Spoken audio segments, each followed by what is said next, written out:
Hello friends, welcome to ஜேரேஸ் kitchen and vlogs. இன்றைக்கி நம்ம சேனலில் சோயா சங்க்ஸ் வச்சு 2 ஹெல்த்தியான ரெசிபி எப்படி பண்ணுறதுன்னு பார்க்கலாம். இதுக்கு ஒரு பவுலில் தேவையான அளவு சோயா சங்க்ஸ் எடுத்து அதில் நல்லா கொதிக்கிற தண்ணி ஊற்றி ஒரு 10 நிமிஷத்துக்கு நல்லா ஊற வச்சுருங்க. 10 நிமிஷத்துக்கு அப்புறம் இதில் இருக்க தண்ணியெல்லாம் வடிச்சிட்டு இதை நல்லா ஆறுனதுக்கப்புறம் இதை நல்லா பிழிஞ்சு எடுத்து தனியாக வச்சுக்கோங்க. இதை இப்போ கொஞ்சம் சின்ன சின்ன பீசஸாக கட் பண்ணிக்கலாம். உங்களுக்கு எந்த சைஸில் வேணுமோ அந்த சைஸுக்கு கட் பண்ணிக்கோங்க. சப்போஸ் நீங்கள் சின்ன சோயா சங்க்ஸ் தான் யூஸ் பண்ணுறீங்க அப்படின்னா அப்படியே டைரெக்டாக கூட யூஸ் பண்ணிக்கலாம். இப்போ ஒரு டவாவில் 1 டீஸ்பூன் அளவு எண்ணெய் விட்டு எண்ணெய் காஞ்சதும் 1 ஸ்பூன் குழம்பு மிளகாத்தூள், கொஞ்சமாக கரம் மசாலா, கொஞ்சமாக மஞ்சத்தூள், தேவையான அளவு உப்பு சேர்த்து நல்லா மிக்ஸ் பண்ணிவிட்டு நம்ம கட் பண்ணி வச்சுருக்க சோயா சங்க்ஸ் இதில் சேர்த்து ஒரு 2 to 5 மினிட்ஸ்க்கு நல்லா ஃப்ரை பண்ணிக்கோங்க. அடுப்பு மீடியம் ஃப்ளேம்லேயே வச்சுக்கோங்க. ஹை ஃப்ளேமில் வச்சிங்க அப்படின்னா நம்ம ஆட் பண்ணியிருக்க மசாலா சீக்கிரமாக கரிஞ்சிடும். ஒரு 5 மினிட்ஸ்க்கு அப்புறம் இதை தனியாக எடுத்து வச்சுக்கோங்க. இப்போ இதை நான் 2 டிஷ்ஷாக பண்ண போகிறேன். ஃபஸ்ட்டு சோயா சங்க்ஸ் சாலடுக்கு ஒரு பவுலில் கொஞ்சமாக தயிர் சேர்த்து நல்லா பீட் பண்ணிக்கோங்க. இப்போ இது கூட வெஜிடபிள்ஸ் எல்லாம் ஆட் பண்ணிக்கலாம். நான் இன்றைக்கி கொஞ்சமாக கோஸ், கேரட், தக்காளி, கொஞ்சமாக ஆனியன் மட்டும் ஆட் பண்ணுறேன். உங்களுக்கு முட்டைகோஸ் பச்சையாக சாப்பிட பிடிக்காது அப்படின்னா அதை ஸ்கிப் பண்ணிக்கோங்க. நீங்கள் இது கூட வெள்ளரிக்காய், கேப்சிகன் கூட ஆட் பண்ணிக்கலாம். கூடவே இந்த வெஜிடபிள்ஸ்க்கு தேவையான அளவு உப்பு, கொஞ்சமாக பெப்பர் சேர்த்து நல்லா மிக்ஸ் பண்ணிக்கோங்க. இப்போ இது கூட நம்ம ஃப்ரை பண்ணி வச்சுருக்க சோயா சங்க்ஸ் ஆட் பண்ணிக்கலாம். நான் பாதி மட்டும் இதில் ஆட் பண்ணுறேன்.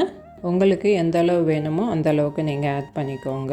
இப்போ நம்ம ஆட் பண்ண வெஜிடபிள்ஸ், இந்த சோயா சங்க்ஸ், கர்டு எல்லாமே நல்லா மிக்ஸ் ஆகிற வரைக்கும் மிக்ஸ் பண்ணி விட்டுட்டு மேலே கொஞ்சமாக கொத்தமல்லி இலை தூவினீங்க அப்படின்னா ரொம்பவே டேஸ்டியான soya chunks salad ready.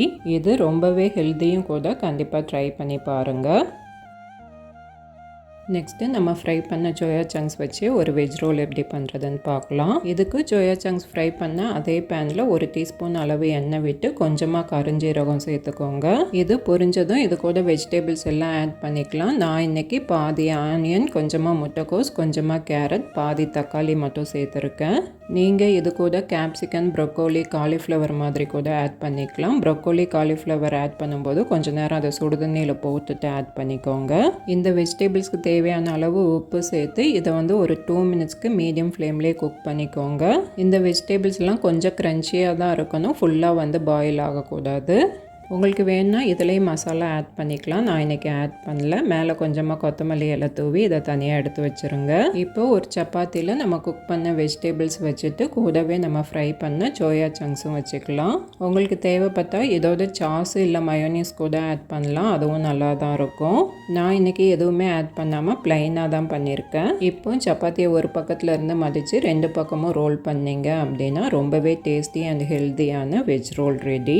Soya chunks அப்படியே சாப்பிடாத பசங்களுக்கு நம்ம ஃப்ரை பண்ணதை லைட்டாக மிக்சியில் அடித்து இதோட மிக்ஸ் பண்ணி கொடுக்கலாம். கண்டிப்பாக ட்ரை பண்ணி பாருங்கள். உங்களுக்கு என் வீடியோஸ் பிடிச்சிருந்தா please like and subscribe and thanks for வாட்சிங்.